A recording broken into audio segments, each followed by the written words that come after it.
you have your Bibles with you, pupunta po tayo sa doon sa The Last Beneath Paradise.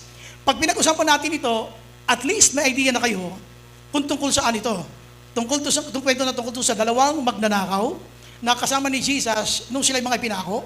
At dito, sabi ng Bible ay, yung dalawang magnanakaw na yon, nagtatalo sila sapagkat yung isa, iniinsulto si Lord. Sabi niya, di ba, ikaw yung Mesiyas? Kung ikaw yung Mesiyas, iligtas mo sarili mo, pati na kami. So, pinagsabihan siya ng isang magnanakaw at ang sabi sa kanya, alam mo, kaya tayo narito sa ganitong kalagayan na kami nakahang doon sa krus, sapagkat meron tayong mga kasalanan ginawa. Sabi niya, tayo ay nakakaranas nito dahil sa ating mga ginawa. Pero taong ito, tinutukoy niya si Jesus. Wala itong kasalanan. Wala siyang kasalanan, pero kasama natin siya rito na ngayon ay nakapako. Sabi nung lalaking ito, Jesus, alalahanin mo ako pagdating mo sa iyong kaharian. Pagdating mo sa paraiso. Tapos sabi ni Lord, ngayon din, sasama kita. Napakaganda nung kasi alam niyo kung bakit? If you can see the cross, pag nakita mo ang cross, ito ay punong-puno ng kapakumbabaan, sakripisyo, kahirapan. At mapapansin mo doon sa lalaki na nung na-encounter niya si Jesus, he met Jesus at the cross. Na-meet niya si Kristo sa krus na. All of his life were used to people dahil siya siyang magnanakaw. Inubos niya ang panahon niya sa magnanakaw, inubos niya ang panahon niya sa paggawa ng masama, ang kasamatang time dahil sa kanyang kasamaan, siya ay hinuli at kasama yung lalaking katabi niya. Ang sabi ng Bible, deserve natin to because of our deeds. Deserve natin ang ipako. Ang nakakatuwa dito, kung mapapansin niyo lang, ay ang sinabi niya, he knew. I know I don't deserve to be in paradise. Kaya Lord, pagdating mo doon, yung maalala mo lang ako na merong isang kang nakasama dito habang nakabayubay na nakatulad ko. Maalala mo lang ako, Lord, okay na. Pero lang yung sabi ni Lord, ngayon din, hindi na kita aalalahanin, isasama kita sa paraiso. The last beneath paradise. So kailan ito nangyayari? Hanggat mayroon lakas ka pa, pwede ka pang maraming magawa para sa doon. Ito lalaking to, no time to serve God. No time to attend worship service. No time to attend the Wednesday word because he was about to die. No time to evangelize. No time to disciple.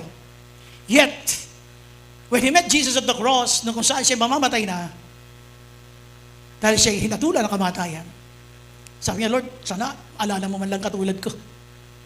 God said, hindi, sasama kita, hindi lang kita alalahanin. Makita mo ron na sa biyaya ng Diyos, walang waiting line. Ano yung sabihin na walang waiting line? Di ba kapag ikaw may bibilin ka halimbawa sa Mercury, nakapila kayo eh. Hindi naman open yung counter sa lahat eh. Nakapila, pa isa-isa. Ganon din sa SM eh. Pag pumunta ka doon sa counter, may pila. Maliban lang kung walang tao, diretso ka. Si Jollibee, may pila rin eh. Alam niyo, ang biyaya ng Diyos, walang waiting line. At the moment you humble yourself and you ask God for His grace, you ask for His forgiveness, God will reward it to you. Ang kanya lang ay, maalala lang, okay na. Pero sabi ni Lord, hindi. Ngayon din, isasama kita sa paraiso. So ito po yung pag-uusapan natin, the last minute paradise. So anong kaibahan mo doon sa lalaking ito na nabayubay sa krus? Ikaw kasi, mahaba pa oras mo. May oras ka pa para umattend ng service. May oras ka pa para mag-serve kay Lord, maglingkod sa Panginoon. Kasi hindi ka pa naman mamamatay eh. Hindi ka pa naman nakabayubay sa krus. Mga ilang gabi na nakaraan, kung natatandaan ninyo, kung nanood kayo ng balita sa GMA 7, may isang SUV na lumabas sa kanyang linya. Paglabas sa kanyang linya, ay nag-counterflow. Ang nasa lubong niya, tricycle, 7 patay. Nakakalungkot yung mga yun. Kasi nag-iingat yung tricycle driver, pero may mga hindi maingat. Kaya nga lagi ang prayer, pag ikaw ay babiyahe, Lord, wag po kaming madisgrasya at hindi rin po ako makadisgrasya. Kasi nga, pati yung mga paparating, kailangan mo ipag-pray. Kasi baka sila, hindi nag-iingat, ikaw nag-iingat, pati ikaw madadamay. Dumating yung kamatayan na yun nang hindi nila plinano. Kasi kung alam nilang ganun mangyayari, for sure walang sasakay sa tricycle na yun. Kaya ko sinasabi, we have all the luxury of time. The point is, we just want to use it on things that we prioritize aside from the Lord. Nakapunta siya ng paraiso eh. Pero, buong buhay niya, isa siyang magnanakaw. Buong buhay siya, walang ginawa kundi kasamaan. Until such point, na nag-encounter niya si Lord at the cross. Ang maganda sa kanya, ano ka ba? Gusto mo sumama o maalalahanin kita sa paraiso, buong buhay mo, wala ka namang ginawa, kundi kasamaan. Kay Lord, walang waiting line. Kay Lord, hindi ka pag-aantayin. The moment you become humble, you ask for forgiveness, God will reward it to you. Ang gusto niya lang alalahanin, hindi, isasama kita. Amen? Now, let's go to the scripture. We can find this from the book of Luke chapter 23, verses 39 hanggang 43. One of the criminals who hung there hurled insults at him. Aren't you the Messiah? Save yourself and us. But the other criminal rebuked him. Don't you fear God? Since you are under the same sentence, we are punished justly. Pareho tayo na hinatulan ng fairness, makatarungan na paghatol. For we are getting what our deeds deserve. Kumbaga, hindi talaga makakalusot, no? Lahat ng ginawa mong sikreto, lahat ng ginawa mong bulgar, lahat ng ginawa mong bonggang-bongga sa mundong ito, your deeds will show you what you deserve. Sabi niya, yung ating mga ginawang kasamaan, kaya tayo nandito, we deserve because of what we did, yung ating deeds. But this man, tinuturo niya si Jesus, has done nothing wrong. Pero si Lord, wala siyang ginawang masama. Pero yet, siya nakabayubay sa krus. Then he said, Jesus, remember me when you come into your kingdom. Sa ibang salin, Lord, remember me when you come into paradise. Dito ang ginamit kaharian sa NIV. Jesus answered him, truly I tell you, today you will be with me. Yan na, sasama kita. Hindi lang kita aalalahanin, kundi sasama kita.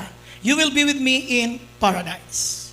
So, dito gusto ko lang tingnan ninyo na if you've been using your time for yourself, no time for God, hindi lahat ay mayroong ganitong karanasan. Siya, bago naputo ng kanyang hininga, na-encounter niya pa si Lord. What about us? Anong katibayan mo na ma-encounter mo pa si Lord bago ka mamatay? For sure. Karamihan ng mga bago mamatay, hindi mo man yan napatanggap, pero tumawag yan sa Diyos bago naputulan ng hininga. Lord, mamamatay na ako. Tigo. Huwag lang yung mga biglang-bigla. Katulad nga nung tricycle na yun. Pero naniniwala ko na pasalubong yun. Nagsisigawan yung tricycle na yun. Ayan na. Naku, iba tumatawag na sa Panginoon. Pero they died. Imagine, 7 ang patay. Nag-counterflow. Yung SUV na wala sa linya niya. Pag counterflow niya, 10 yung tricycle na parating, 7 ang patay. Tayo, we have all the time. Hindi katulad ng lalaking ito, wala na siyang oras. God is demanding us. Hanggat may oras pa tayo na maglingkod tayo sa Panginoon, huwag mo nang antayin na dumating yung time na halos wala ka ng oras. Alam niyo ba si Charles Darwin, yung nag-formulate ng theory of evolution, yung nagsasabing, kayo daw, galing daw kayo sa unggoy. Ay, ayoko sumaming tayo, ay di talaga mapapayag. Sabi ng Bible ko, nilikha akong kawangis ni Kristo. Pero kayo, kung tinatanggap niyo yung theory of evolution, galing daw kayo sa unggoy, agaganda niyo namang unggoy. Ang popogi niyo namang unggoy. Di ba? Sabi nga nung siya na mamamatay na, si Charles Darwin, binisita siya ng isang pastor. Alam niyo, sabi sa kanya, bakit ka nagkaroon ng ganitong formulation? Bakit mo to pinapaniwala ang mga tao? Could you imagine, naisulat siya sa mga biology books. Di ba mga biology books natin, nadoon yun? Sabi ni Charles Darwin, kasi tanong ng pastor, bakit mo itinuro yan na wala ka namang scientific findings? Kasi bago mo kasi yan papaniwalain ang mga tao, kailangan meron ang mga scientific findings. Totoo ba talaga na tao galing sa unggoy? Kaya nga yung mga biology books natin, huwag yung pagpapaniwalaan yan. Hindi naman lahat, kasi may mga turo dyan na salungat ang Biblia. Kailan ba nangyari na nagkita itong magnanakaw na ito, at saka si Jesus? Did you imagine? All his life, he was very busy doing things that are not pleasing to God. Di ba ganun ka rin naman, bago mo nakilala si Lord? All your life, you've been doing sin, like most of us, na halos buong buhay natin, akala natin, mabait tayo, matuwid tayo, still we did a lot of things that are wrong in the sight of the Lord. Ganun din naman siya. Kaya ang nakakalungkot lang na bahagi na to ay, nung magkita sila ni Lord, wala na siya pagkakataon para mag-serve kay Lord. Pero alam naman din ang kwento, iniligtas siya. Pero gusto kong tingnan ninyo yung moment of acquaintance. Ito yung number 1. Ito yung acquaintance nila ni Lord. Saan sila nagkita? This guy met Jesus at the cross. Nakatagpo niya si Jesus sa krus na. Hindi ito sa kung saan-saan lamang. Sabi dito ng Bible, sinabi niya sa kanyang kasama, we are punished justly. We are getting what our deeds deserve. Kumbaga yung ating mga maling ginawa, inihatid tayo dito sa ganitong kalagayan na tayo ngayon ay pinarurusahan din. At dito, na we are punished justly, sabi niya, for we are getting what our deeds deserve. But this man has done nothing wrong. He was referring to Jesus. Si Jesus walang kasalanan. Then he said, sabi niya kay Lord, Lord, remember me when you come into your kingdom. Sa totoo lang, para nakakahiya yan kasi hindi mo pa nga na-solve yung first issue. The first issue, all your life, you've been doing wrong. At ngayon, nakita kayo ni Lord, may request ka, pumunta na langit. Wow naman. Di ba? All your life, you've been doing wrong. At nakakalungkot nga yan, ito unbeliever. Ang mahirap tayo mga Kristiyano, naririnig mo every Sunday, sinasabi mag-disciple tayo, mag-evangelize tayo, magpagamit tayo sa Panginoon. Because we have all the time. Pero wala na siyang oras. Wala na siyang oras, mamamatay na siya eh. Ngayon, kung halimbawa, wag naman siyempre mangyari sa atin. Mabuti na kung mamamatay na tayo agad, pwede mo i-request yan. Pero kung ayaw mo pang mamatay, kahit alam mo sa langit ka pupunta, alam niyo bang sa langit kayo pupunta pagka kinuha tayo ni Lord? Magsabi nga ng amen yung alam niya sa langit siya pupunta? O gusto niyo na mauna ron? Uy, gusto niyo na mauna ron? Langit naman, di ba? O di ba ayaw niyo rin? Pag nagkaroon ng acquaintance, how are you? How did you meet Jesus in your life? Paano kayo nagkita ni Lord? Alam niyo ba't ko tinatanong? Go back to the time when you encountered Jesus. Paalala mo ngayon sa isip mo, ano ang mga pangako mo sa Kanya noon? Di ba? Nung makilala mo si Lord, umiiyak ka pa? Di ba? Pagkakilala mo kay Lord, ang sipag mo sa church? Di ba? Nung makilala mo si Lord, lagi ka nagbabasa ng Bible? Di ba nung makilala mo si Lord, hanggat maaari gusto mo tungkol sa isang pinag-uusapan? Tanong, bakit nung tumagal ka, nawala yung apoy? Bakit? Bakit tinatamad ka na mag-serve? Wala ka na nakikita ngayon kundi kapintasan ni brother at ni sister. Pero noon, kay Jesus ka nakatingin at sa iyong kasalanan. Noon, ikaw ay masipag sapagkat bago nga kilala sa Panginoon, nanawa ka na, napagod ka na. Yung sinasabi ng Bible na marami nagsasabi na si Jesus darating ka ngayon, wala pa, parang naiinip ka na ba? Dito kasi gusto ko paalala sa inyo yung acquaintance niya. Oh. Ito yung acquaintance niya. Kaya ngayon binabalik ko kanina kay Charles Darwin. Alam mo, sabi ng pastor, ano plano mo ngayon? Ikaw ay mamamatay na. Pinatawag kasi siya. He was bedridden. Alam mo, sabi ni Charles Darwin, if I could only bring back the past and change my theories. Wala na eh. Sabi kung kaya ko lang ibalik ang mga nakaraan, babaguhin ko lahat ng aking teorya. Katulad ng theory of evolution. Sabi niya, I should have done that. Ikaw, mahaba oras mo eh. May lakas ka pa, maybe you're young, wala ka pa nararamdaman sa katawan, hindi ka pa senior. Alam niyo, napakahirap. Kailan ka magbibigay ng todo-todong paglilingkod sa Diyos? Pag ganito ka na? Tandaan nyo, hindi lahat mayroong ganitong moment when you can converse with the Lord doon sa iyong oras ng kamatayan. Kasi yung bigla na lang namamatay. Mabuti man lang kung ang iyong kamatayan ay unti-unti. Anong alam mo doon na mamamatay ka na unti-unti? Maliban yung may mga cancer. Alam nila, tinataningan sila 3 months from now, yun, nakakapag-pray na maayos yun. 4 months from now. Pero ito, yung acquaintance nila, it was a very regretful moment. Kasi, sabi niya, Jesus, remember me when you come into your kingdom. I knew then, alam na alam ko, Lord, magmula pa noon, I'm not worthy. Hindi po ako karapat-dapat. Hindi po ako, Panginoon, karapat-dapat mapunta sa iyong kingdom. Sapagkat sa iyong kingdom, there will be no sin. It's a paradise. Ito ay isang hardin ng puno ng streets of gold, puno-puno ng kapayapaan. I know I don't deserve that. What I deserve ay yung aking kasalanan na ginhatid kami dito, yun ang aking deserve. But I don't deserve the kingdom. Kaya yung kanyang request, very humble. Because he knew he was about to die. Pero mga kapatid, hindi naman tayo katulad niya eh. Ba't ayaw mo mag-serve? Hindi naman tayo katulad niya eh. Bakit ayaw mo mag-disciple? Hindi naman tayo katulad niya. Bakit ayaw mo mag-evangelize? Bakit ayaw paggamit ang buhay mo kay Lord? Bakit tamad na tamad ka sa gawain ng Diyos? Hindi ka pa naman mamamatay. Yung acquaintance nila, kakalungkot yan eh. Marami tayong mga masarap sa buhay na mga naging routine. Pero kung papalitan mo sana ng paglilingkod sa Diyos, yung mga routine na yon, you will feel even better. Why? Because it has an eternal dividends. Meron ito mga makalangit na mga premyo. Sometimes we don't use it. We don't want to serve God. Sabi ko nga, sa atin, sa ngayon, para-paraan tayo ng pag-iwas sa gawain ng Diyos. Ayaw natin magpagamit. Ayaw natin maabala. Ayaw natin maistorbo. Anong gusto mo? Tanggalin ng Diyos ang lahat ng talino na meron ka na dapat sa ginagamit mo sa Panginoon? Ngayon ayaw mo magpagamit kasi ang tingin mo parang abala ito? Bakit ka nagpe-pray ng karunungan sa Diyos para sa trabaho mo? Bakit ngayon hindi mo magamit para sa paglilingkod sa Kanya? Ginagamit mo yung talino mo sa mga bagay na mali, katulad ng lalaki ito. Hindi ka naman magnanakaw eh. Hindi ka naman nabuhay sa pagnanakaw eh. Siya nabuhay sa pagnanakaw. The only sad part sa kanyang buhay, he was about to die na. Pero kung hindi pa, God loves you so much. God cares for you. Kaya ang dami niyang answered prayer sa iyo eh. Pero nakalulungkot, ba't tayo sa paglingkuran ng may katapatan? Ba't ayaw mo siyang bigyan ng oras mo? Why? Hindi ka pa naman mamamatay ah. May mga taong hindi na nagigising. Di ba? Kaya nga pag may mga nagrereklamo na, Pastor, wala pa nga akong tulog eh. Ano gusto mo? Walang tulog, walang gising. Acquaintance. Gusto kong balikan the time when you met Jesus in your life. When was that? Ano ang mga sinabi mo sa Panginoon noon? Ano ang mga sinabi mo sa Panginoon noon? Di ba sinabi mo, Lord, salamat po sa kaligtasan ko. Lord, iligtas mo rin po ang pamilya ko. Kasama sa prayer mo yun. Lord, gamitin mo po ako. Lord, maglilingkod ako sa iyo. Nasaan na yon? Nasaan na? Lord, use my life. Nasaan na? Yung katabi mo, kalabitin mo. Nasaan na? Ano mo? Nasaan na? Acquaintance. Ang dami nating pangako kay Lord.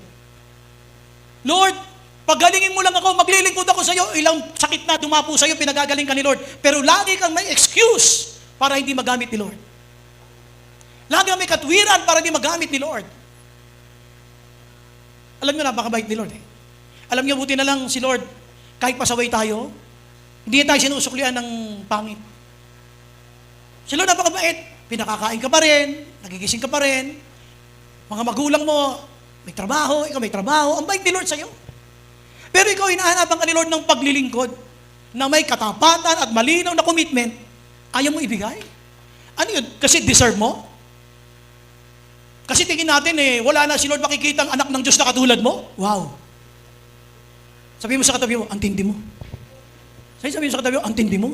So dito, nung nirequest niya yan kay Lord, Lord, remember me when you come into your kingdom. Namit niya si Jesus eh. Number 2, di ba sinabi natin, all his life, he was doing wrong. Hindi nakalulugod sa point, para ikaw, nung hindi ka pa Christian, di ba lahat ng ginagawa natin mali, ginagawa natin kasalanan. Ang dami natin ginagawa. At ngayong Kristiyano ka, meron ka pa rin mga patago na kasalanan. Meron ka ngayong Kristiyano ka, meron ka pa rin mga inaalaga ang kasalanan. Binabalik-balikan mo yon. Pero ang Diyos, tapat na tapat pa rin sa iyo eh. Mahal na mahal ka pa rin ni Lord eh. Jesus, remember me when you come into your kingdom. Nagkaroon ng tinatawag na acquittance. Acquitted siya sa kanyang mga kasalanan. Acquittance. Kaya sabi ni Lord, di ba, itong lalaki ito, sabi itong arroganting lalaki ito na kriminal. Di ba ikaw ang Mesiyas? Iligtas mo yung sarili, ba't di na kami? Pinagsabihan siya dito. Alam mo tayo, dapat lang na nandito tayo. Kasi deserve natin ito kasi ang dami natin ginawang kasalanan, dami natin ginawang mali. Pero ang taong ito walang ginawa. Kaya itong lalaki ito, sabi niya, Lord, pagdating mo sa iyong kaharian, alalahanin mo ako ha. Sabi ni Lord, ayan o, truly I tell you, today, you will be with me in paradise. Acquitted siya. Acquittance. So dito, hindi ka susumbatan ni Lord ng napakadami mong kasalanan. Ilan ba ang mga niloko mong babae, kung isang lalaki na may girlfriend ba, naligaw pa na naligaw, may girlfriend ka na. O ikaw naman ay babae, may sinagot ka na, sagot ka pa rin ng sagot. Christian ka na. Alam niyo si Adam, nung create ni Lord, hindi siya binigyan ng dalawang Eva. Isang Adan lang para sa isang Eva, hindi Eva-Eva. Kaya minsan nagigilty ka pagka nag-church ka, nakakarinig ka ng preaching na inis ka kay pastor kasi parang buhay ko yung pinag-uusapan. Tapos ang masakit niyan ay yung wala ka mailihim kay Lord. Pati pinagpe-pray mo, the things you do in the dark, God sees them. Mga bagay na ginagawa mo sa dilim, ay nakikita yun ng Panginoon. Kahit magpatay ka pa ng ilaw, kahit punta ka sa kanto, kung dito yung isang ilaw doon ng Meralco, doon nyo gawin yung kasalanan, kita ka pa rin ni Lord. Pero dito alam mo, pagka ikaw ay buong puso, humingi ng tawad sa Panginoon, and with all humility, katulad ng lalaking ito, Lord, yung maalala mo lang ako pagdating mo doon sa kaharian, okay na ako. He was not even thinking of being saved. He was just saying, Lord, I don't deserve your kingdom. Lord, I don't deserve your paradise. Hindi ako deserve. Just remember me would be enough for me. But God said, no. Sasama kita. At yun ang nais ng Panginoon. The word paradise, itong word na paradise, ito ay galing sa hirap tayo ng salita galing sa Griego. Ang salitang paradise galing sa salitang Griego, yung Greek word na paradisos. Ang paradisos, ibig sabihin, garden, it's a peaceful place, ito ay mapayapang lugar. Pero ang paliwanag dito ng ibang mga Bible scholars, ang paradise talaga is Jesus Himself. It's not the location, it's Jesus Himself. Yun ang paraiso. Kaya nung ma-encounter mo si Lord, hindi mo napansin, meron nga mga unspeakable joy. Mga kasiyahan, kaligayahan na hindi kaya paliwanag ng salita. Why? Because of this relationship that you have. Acquitted siya. Pinatawad ang lahat ng kanyang kasalanan. Pero, may mga misis na magaling magpaalala ng mga kasalanan. Pag kayo merong misis, nagkasala ka, pag nag-away kayo uli, memoryado niya yun. Ganyan-ganyan ka naman dati, di ba? Ganito. Yun. One issue at a time lang. Kung ano lang pinagkamali, alam mo nang babanggitin yun. Pinatawad na, gano'n din sa relationship pag pinapaalala At walang sino na partner mo in a relationship ang natutuwa kapag binabalatan mo yung nagpeklat na. One issue at a time lang. Si Lord, wala siyang sinabi Kasi alam na alam ni Lord kung anong buhay meron siya. The whole life. O siya ba ay nagsugal, siya ba ay naglakinay, siya ba ay nagtong-its, uminom ba siya ba ay ng babae, saan niya ginaso sa mga pera niya. Lahat ng kasalanan niya, alam na alam ni Lord pagka sa tao tayo nagkasala, naku, tiyempo ka pa, magdadahan-dahan ka pa, baka mali ang pasok mo, nag-uumpisa ka pa lang, sumisigaw na siya. Nag-uumpisa ka na pa lang, halimbawa, sweetheart, ano ba tawagan niyo? Kaya honey, may sasabihin ko sa'yo, ano naman yan? Tingin mo, gagana ka magsabi? Hindi na. Ang kasunod doon, magsisinungaling ka na. Kasi nga, binara ka na ng isang mataas na boses. Si Jesus hindi. God knows who you are. God knows who you were and who you are today. God knows what you've been doing and what you're still doing. Alam ni Lord. Kaya pagka si Lord ay lumapit ka sa Kanya ng buong kapakumbabaan, you can be assured of His forgiveness. Today, not tomorrow. Bakit sinabi yan today? Kasi okay ka ngayon Baka bukas hindi ka na magsisi na hindi sasama kita. Paano ba niya maisasama? This guy had to die para maisama siya ni Lord. Pareho kayong parurusahan. Kasama si Jesus, nakapako rin. Para maisama kita, yung kaluluwa mo sa paraiso, you have to die because of what your deeds. So, paano kita isasama? Kailangan mamatay mo muna. Alam niyo, pag mahalin niyo isang tao, gusto niyo kasama niyo siya.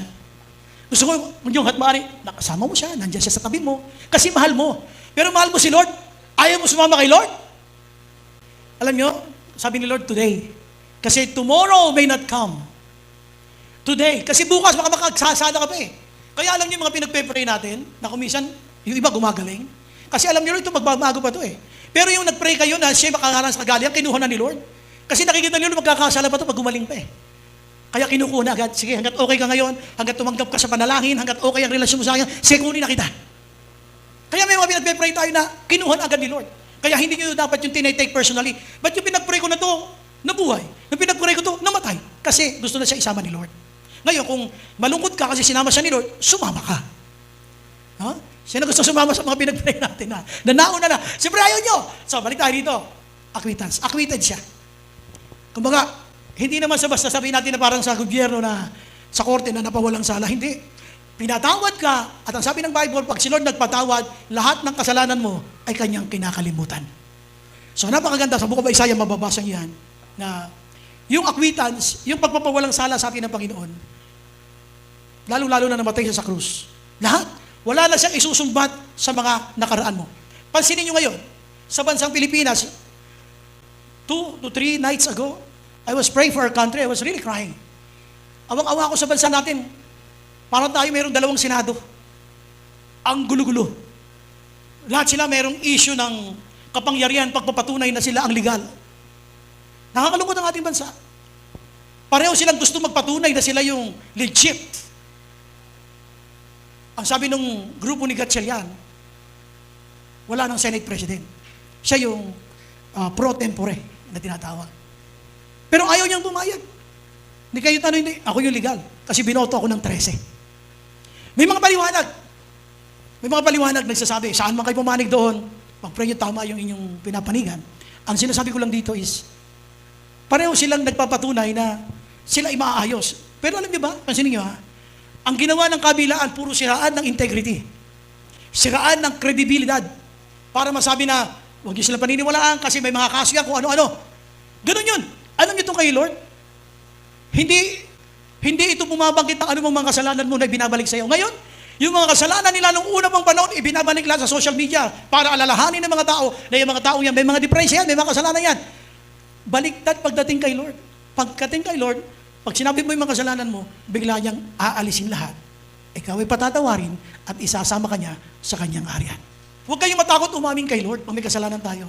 Nakakalungkot, inaamin mo kay sister, kay brother, kay Lord hindi mo maamin, huwag tayo mo aminin.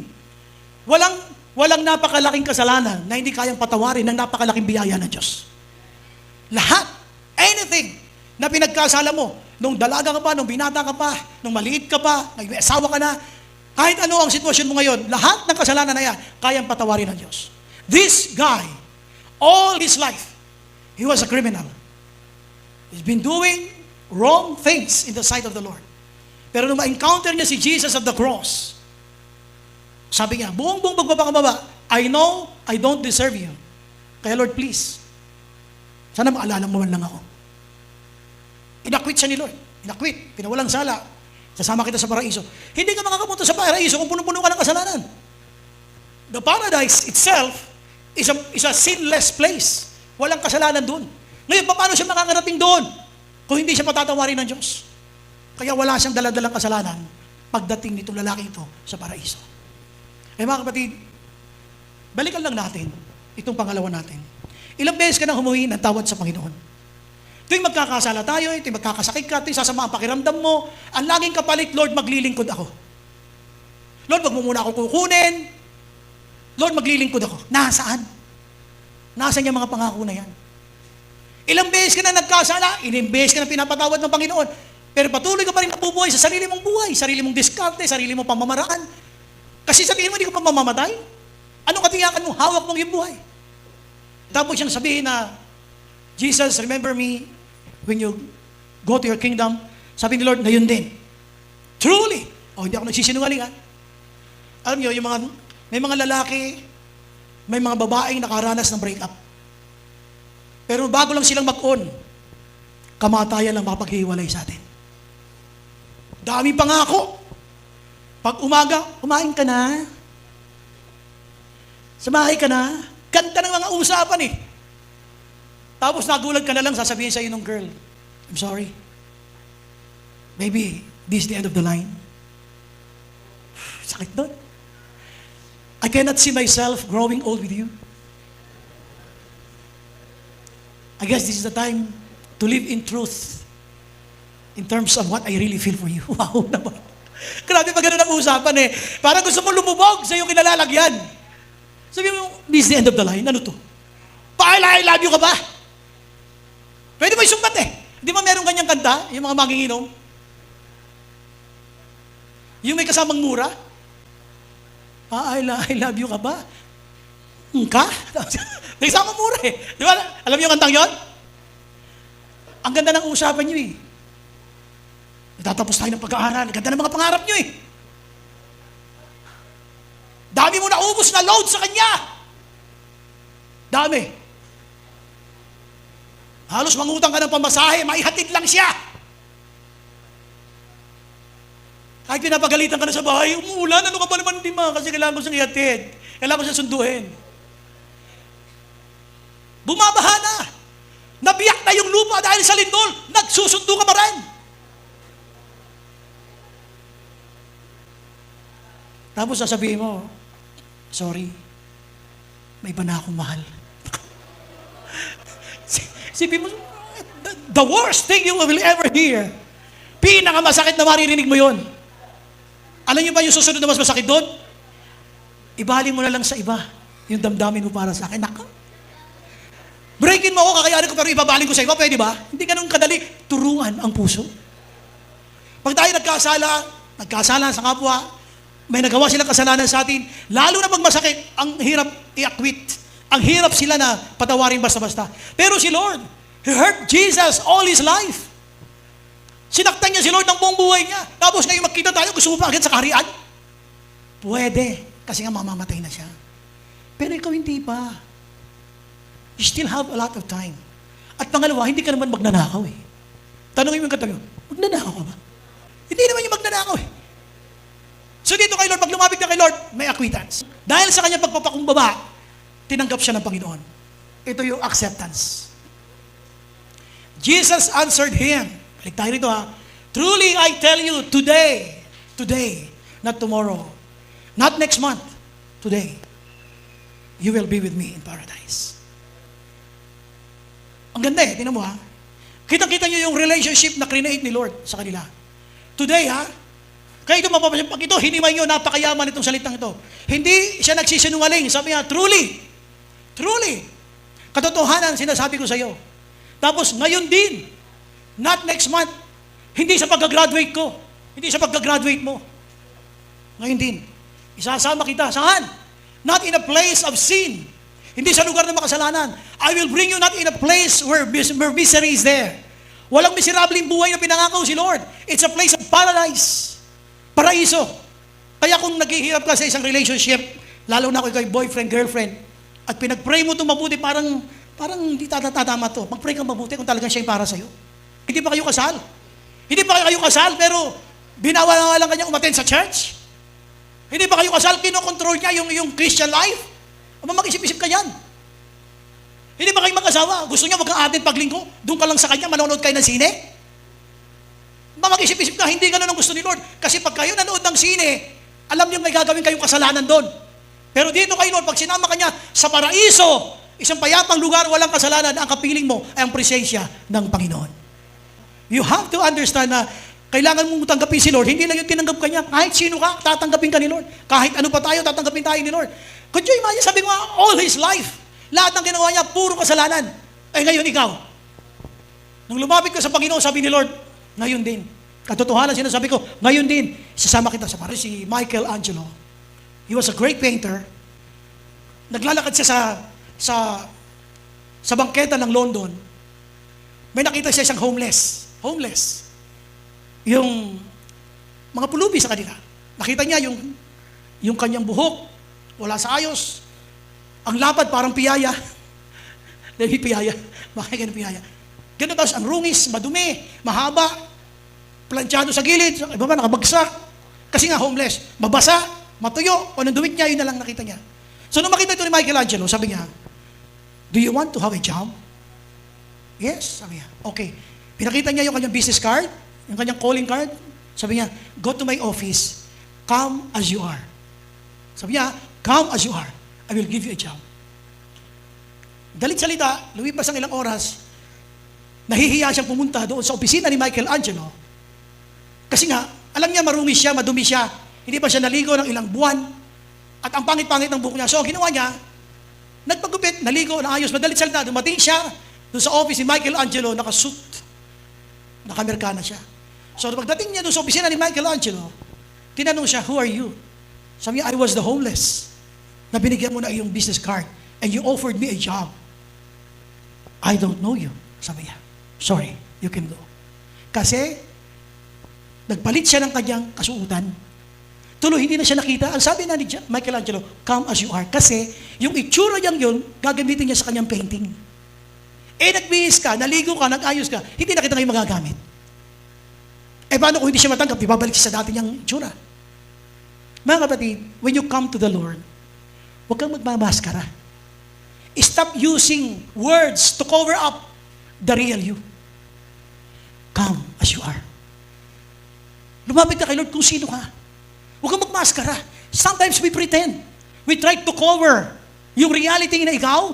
Kinukuberan mo ito ng mga salitang magaganda. Salitang mga pangsimbahan para magmukha kang banal. When you come to the Lord, come as you are. Lord, I sin. Katulad ng lalaki yun. Wala na siyang masasabi pa. Alam ni Lord ang mga kasalanan ko kay Lord. Please, remember me. When you go to your kingdom.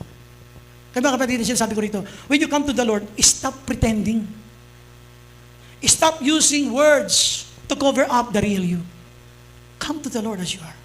Lord, nagkulang ako. Lord, ang dami kong mali. Lord, I'm sorry. I chose a lot of things, not you. Sorry po, Panginoon. Hindi mo na ba kailangan magmaskara kay Lord eh. Alam niyo, pag naglagay ka ng maskara, sabi nga na isang quotation,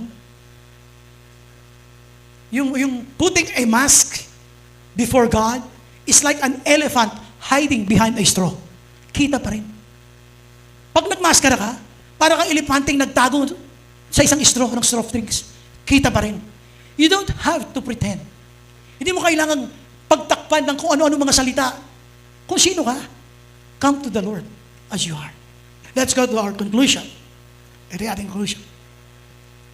The first step in a person's salvation is knowledge of their sin. Ang unang hakbang upang malaman ng isang tao yung kaligtasan ng Panginoon para sa kanya, kailangan munang maunawaan niya ang kanyang kasalanan.